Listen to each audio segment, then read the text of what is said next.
তোমাদের কাছে অনেকদিন পর একটা মিনি ব্লগ নিয়ে চলে আসলাম। তো আজকে সকাল সকাল গিয়েছিলাম একটু পূজা দিতে।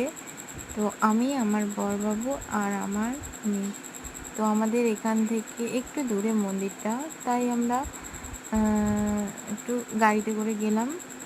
তারপর এদিকে ওর বাবা আর ওর মেয়ে হেঁটে হেঁটে যাচ্ছিলো, তো আমি ব্লগ করে নিচ্ছিলাম।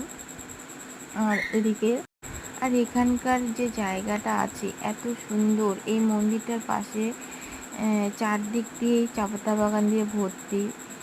তো তোমরা যদি কেউ আসতে চাও আসতে পারো। আর আমি এসে দেখছি মন্দিরে এসে অনেক বড় একটা লাইন। তারপর তবু কী করবো, লাইনের মধ্যে দাঁড়ায় দাঁড়ায় পূজা দিলাম। তারপর এইদিকে একটা কাকু দেখছিলাম নাচতেছিল। তো কাকুটার আবার একটা পা ছিল না,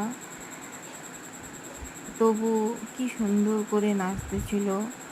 তারপরে কিছুক্ষণ পর আমি চলে আসলাম মন্দিরের কাছাকাছি।